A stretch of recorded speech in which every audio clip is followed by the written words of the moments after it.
Welcome. If I could have your attention, please. First of all, thank you so much for being here this afternoon. Happy Friday, everybody, almost the weekend. I'd like to welcome you to our guest speaker series here at George Mason. First of all, I'd like to thank the Falls Church Education Foundation and the George Mason PTSA for helping fund this speaker. Also, I'd like to thank the Cultural Heritage and Equity team, as well as the Gay Straight Alliance, who helped plan and coordinate this event today. Please give the speakers today your full and undivided attention. If you could please put away all phones, electronic devices, computers, and provide the speakers today with your full undivided attention. I'd like to invite Savannah Williams to introduce our speaker today.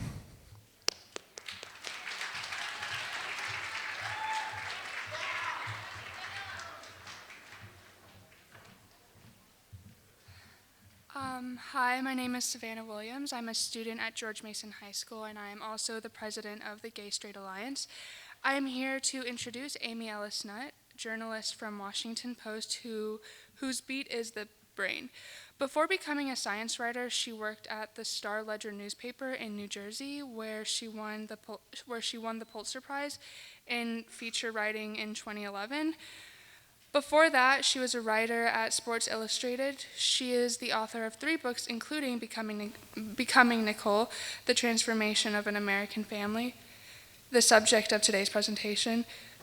She says that being a reporter is a privilege and the most fun she's ever had.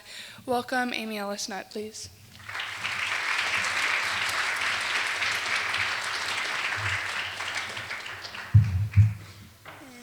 Do this.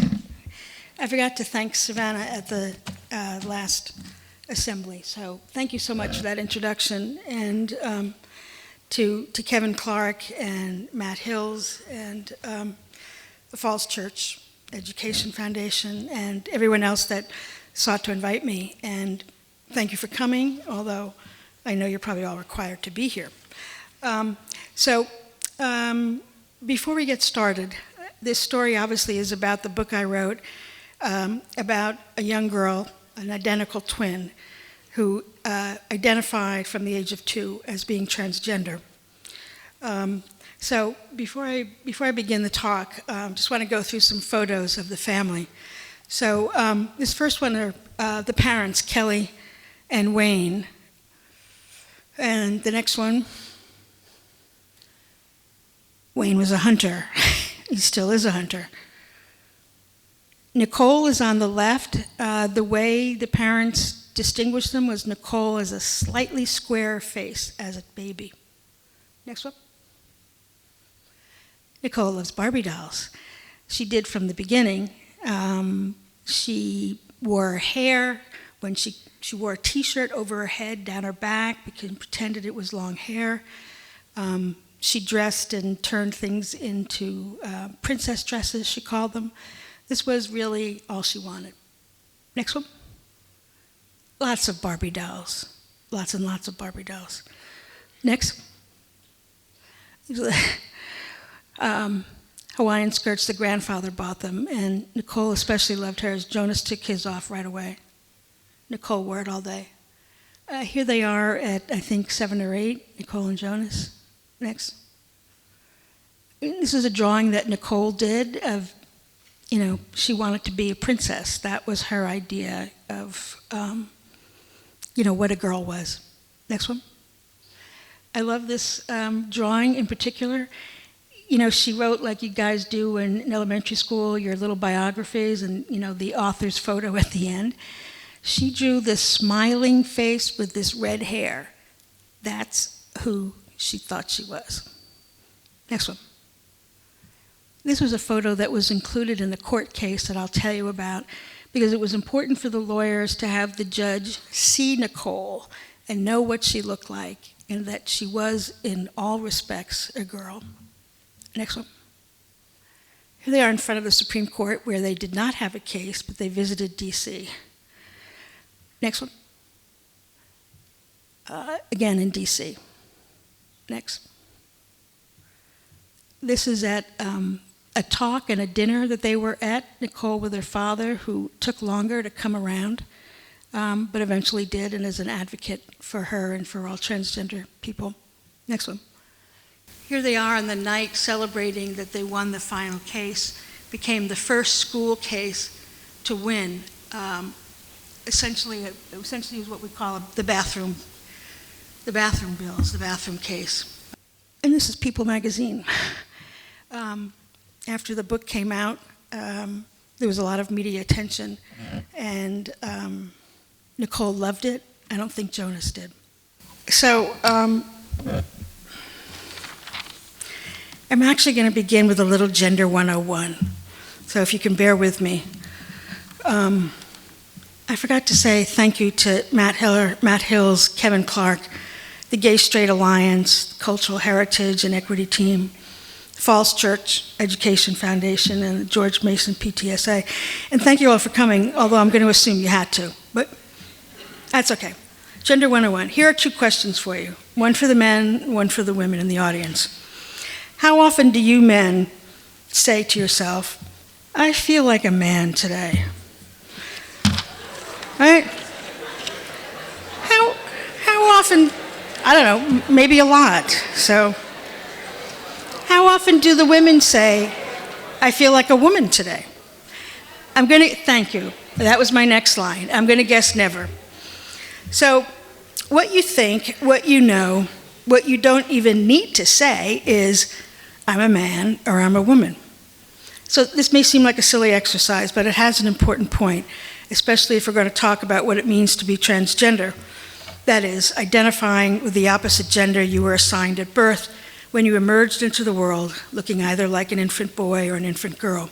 Because no matter what gender you say you are when you're old enough to know, there are at least 2 genders in the world, you say it because you know it, not because you feel it.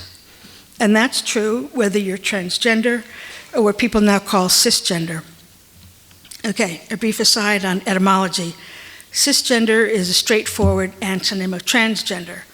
That is, its opposite. Both share the same root, gender, which comes from the Latin genus, meaning kind or type. The Latin trans means across, beyond, or on the other side. Cis in Latin means on this side of, or in the case of cisgender, self-identifying with the gender that conforms to your biological sex at birth.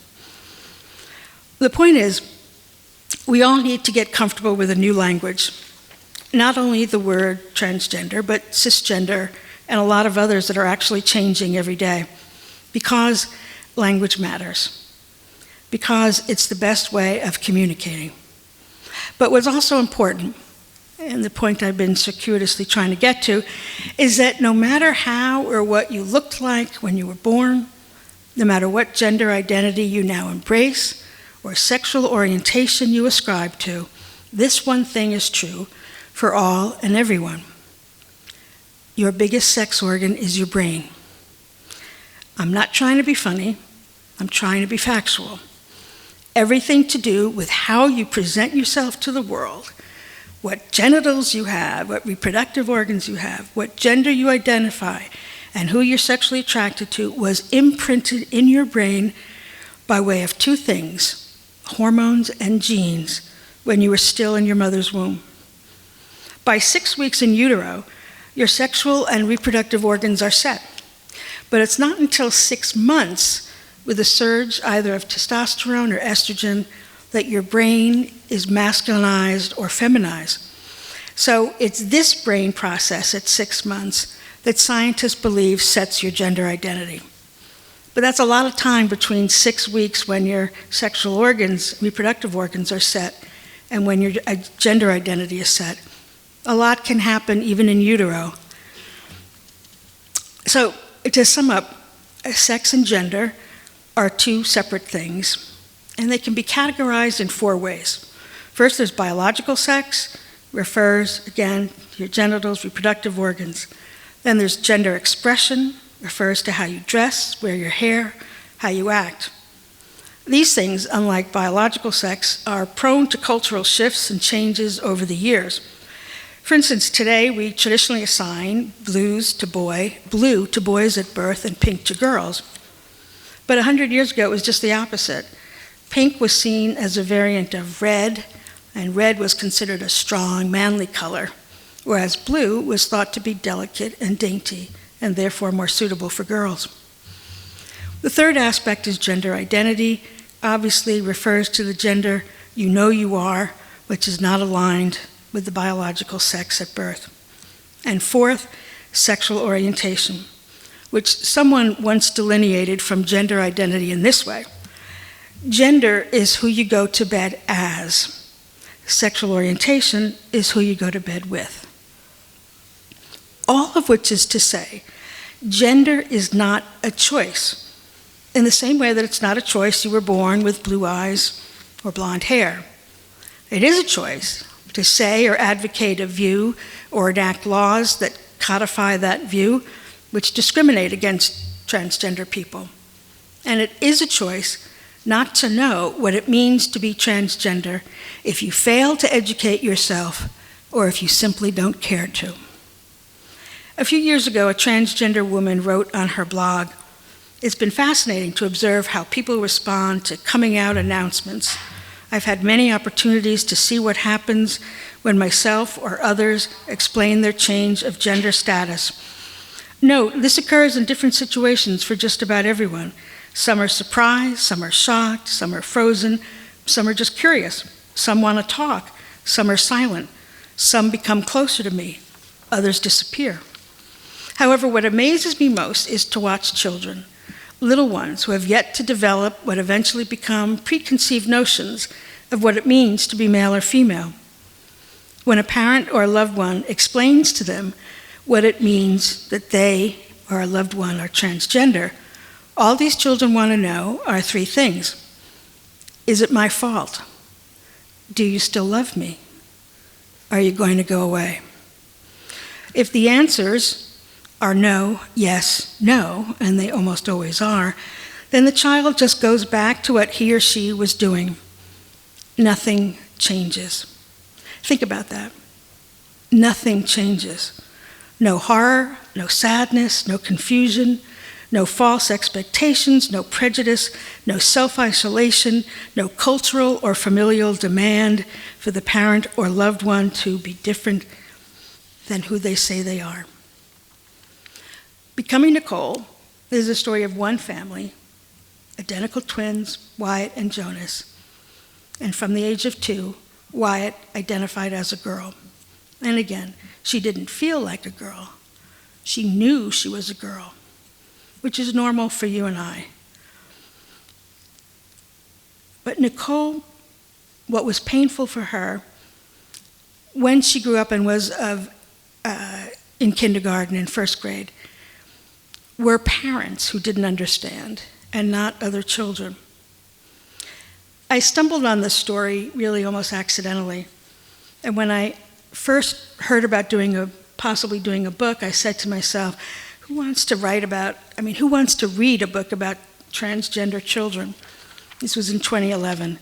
It was before Laverne Cox, before Caitlyn Jenner, before TV shows and movies. It was hard not to fall in love with the family when I met them. In journalism, you don't get to choose your subjects, who you interview. The Good Samaritan who saves someone from drowning might not be able to describe very well what happened or how they felt. Not everyone is eloquent or even speaks in complete sentences. But what's even more critical for a writer telling a story is that the people you interview have a capacity for self-reflection. As regards the Maines family, I was very, very lucky. But I admit I was worried at first until I met them. Nicole, in the 5th grade, had been harassed and bullied by a boy who had followed her into the girls' bathroom. The father, like I've said, was conservative. The mother also. Each of these kids were honest and articulate, as were the parents. But they were also, in some ways, ordinary. They were family that looked like yours, that looked like mine. And yet this family was on the beginning of a journey. Kelly, the mother, thought of only 2 things raising her children. She wanted them to be happy, and she wanted them to be safe. and she would do anything she could to make those things happen. Wayne was more complicated. When the twins were born, he looked forward to playing catch with them, buying them their first rifles, and going hunting, and they really did have a moose head in their living room. It didn't take long for his dream to be shattered. Wyatt wanted long hair and Barbies, and often asked his parents, "When do I get to be a girl?" He thought maybe like a caterpillar turning into a butterfly, that's what would happen to him too. Wayne couldn't handle these questions, and he retreated, out cutting wood, staying late at work, fixing things around the house, anything but spending time with the twins, and especially Wyatt. Kelly couldn't understand the question of when do I get to be a girl? So she did what most everyone else does today when faced with something they don't know, she Googled it. Specifically, boys who like girls' toys.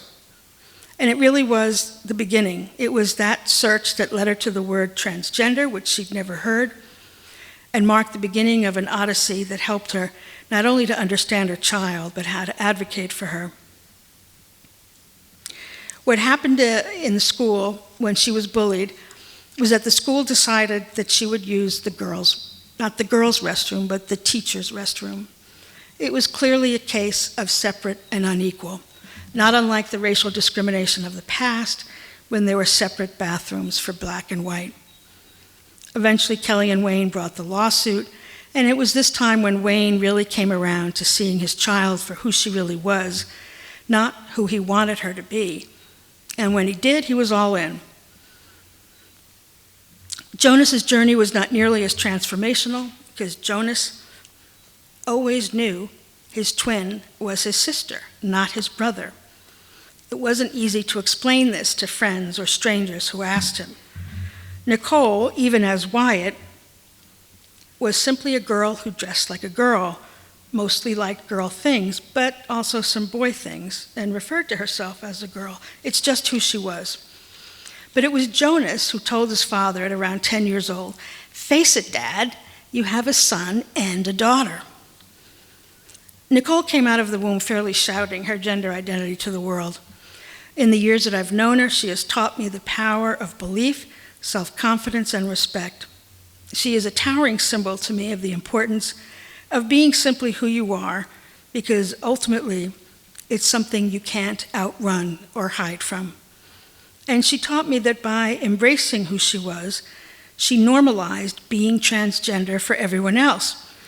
There was never any doubt in her mind that she was female, even when that unshakable assertion flew in the face of social expectations and the impulse to conform.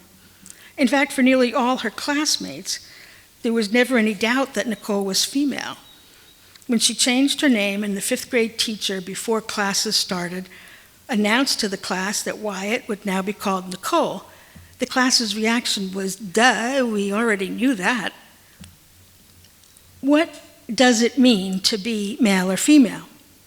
Can you define the average male, the average female? We're all born with different physical characteristics, personalities, emotions, and behaviors. Wayne was a solidly male father, but he cries at the drop of a hat when you mention his children. In the 6 years I've known Kelly, I've never seen her cry. Nicole loves skirts and high heels, but also very violent video games, and I've watched her play them for hours. Jonas is into poetry, plays the guitar, and even Nicole admits her brother is much more sensitive than she is. He likes sports, but isn't particularly athletic. Nicole is very athletic, but doesn't particularly like sports. So, can you tell me in this family who is the typical male and who is the typical female? When you hear or read that gender is a spectrum, think about the Maines family. Think about where you fall on the gender line. Scientists have determined that male and female brains are really essentially identical, although there are a couple of structures that on average look different between a man and a woman, not much. All of these characteristics of male and female are averages. A few years ago, scientists looked at brain scans of men and women and discovered that most were a mosaic, an amalgamation of typically male and typically female organs. structures. In fact, only 8% contained entirely male or entirely female structures. In other words, the rest of the brains fell on a spectrum. And that's what we do now. It's no one thing. It's not binary. It isn't for animals either. Moray eels and gobies change sex. When the top female clownfish dies, the dominant male switches sex. When the sole male in a school of reef fish dies, the largest female becomes aggressive and begins to produce sperm. So gender is complicated. Our brains, of course, look for quick solutions and easy answers. When faced with people or situations or ideas that are difficult to understand, they go for what's simplest. That's just how our brains were built, and it's our evolutionary legacy. But concepts like being transgender are not quick or easy to understand. So we have to resist our brains jumping to conclusions, adopting hard and fast positions about right and wrong, normal and abnormal. These are things we are all still learning. The good news is that, according to one poll, 72% of Americans favor laws barring discrimination against LGBT individuals. And yet, in the 2 years, 2015 and 2016, more than 100 so-called bathroom bills restricting access restrooms for transgender individuals were introduced at the state and local level. There is right now a case before the Supreme Court of a baker who refused to bake a wedding cake for a gay couple. There was even a bill introduced in Tennessee 2 years ago that would have allowed mental health professionals to refuse treatment to LGBT individuals. So for all the tremendous progress that has been made in understanding the science and the cultural shifts of gender, we are now faced with more and perhaps greater challenges ahead. What cannot be changed is this: we are, all of us, more than the names or labels we give ourselves or the categories others assign us to. If the essential conflict in life is the individual's search to know the self, the fierceness of that search is matched only by society's need to classify. Society favors, encourages conformity. Nature favors diversity. Being transgender or being gay or frankly being left-handed isn't an aberration, it's a variation. Of all the emails I've received about my book, one stood out from a man in New Zealand who was the head of his own tech company. He was Christian, right-wing, and he read my book, and for some reason, I don't know why, he read the book, but he changed his view, and he wrote to me to thank me for writing the story, because a man had come in with a resume for a job on which he identified himself as LGBTQ. And the owner of this company said in the past he would have put the resume aside. But after reading the book, he actually hired him. These are the questions you must ask yourself. Am I willing to look at the world with curiosity, with a willingness to explore and understand what is different, without first making judgments about those things? Am I willing to accept that our culture's preconceived ideas about only two genders may not be true for all people? Can I accept that it's no one's fault and that there is nothing wrong with those who have the courage to change their bodies to match their gender identity? Can I see that they are just like me in our mutual need and capacity to give love, to be kind, to be in a relationship, to receive love? Can I be the kind of person that doesn't judge before they truly understand? Sometimes it takes stories like Nicole's to shine a light on the most obvious of truths, that neither sex nor gender is the whole story. Nicole summed it up for me a couple of years ago when she said, "Stories move the walls that need to be moved." And she was right. Language matters. Stories matter. Words can burn down, or they can build. They can be razor-edged and merciless, or they can be capacious and forgiving. They can obscure the truth, or they can unearth it. A book or a story is just a tool to tell a life.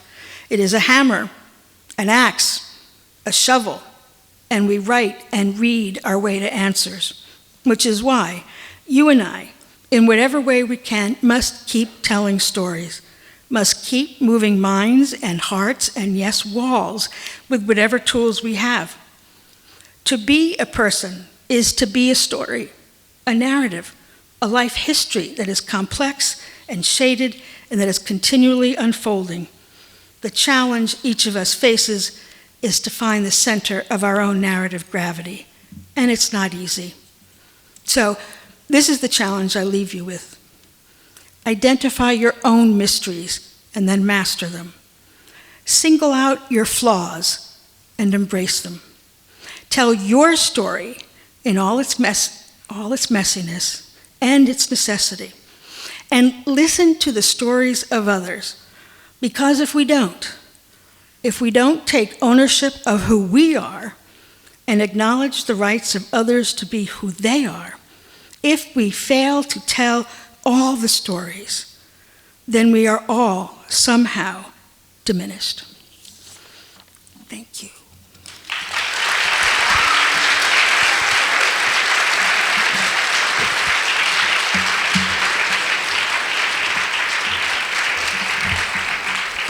Do we have any time for questions? Okay, good. Okay, so we handed out like flashcards and we asked us students to ask questions. And one of the questions were like, what is gender dysphoria and how does the transgender community respond to the idea that they are glorifying the mental health condition known as gender dysphoria? Yeah, gender dysphoria is not a mental health condition. It's included in the DSM, which is the Bible of mental illnesses of psychiatrists, but only because gender dysphoria isn't the inability or confusion of a transgender child to understand why they are the way they are. It's the failure for other people to understand that. It's the confusion that comes because of the cultural misconceptions and not being able to fit into that. Thank you. And the last question is, did Nicole undergo reassignment surgery? And if so, was there any risk to it? Yeah, that's a really good question. Nicole, it was something she always wanted to do. Not all transgender people want to. She wanted to do it before she went away to college. So she was 17 at the time, and she had it done the summer before she went to college. I was there. And she wanted to make it clear that it was not the most important thing. It was just one thing. It was the last thing that she needed to do. What was important for her early on was to have her puberty suppressed as a child so that she knew what she really wanted, so that when the time for puberty came, she took estrogen. And she made the puberty that all girls do at the right time, something a lot of older people who want to make the change are not able to do. What was the second part of that question? Was there any risk to it? There's always a risk. I guess that's what people tell. There's always a risk to surgery. It's actually, believe it or not that complicated. It's been done probably for 30 years or more, but only now in increasing numbers. It's much more difficult for trans men for obvious reasons. Building a penis isn't easy. But there are things that Nicole will have to do. She'll have to take pills for the rest of her life. But she will have sexual sensitivity, and she will be, and for all purposes, physically and biologically, a girl, a woman. Thank you. Thanks, guys.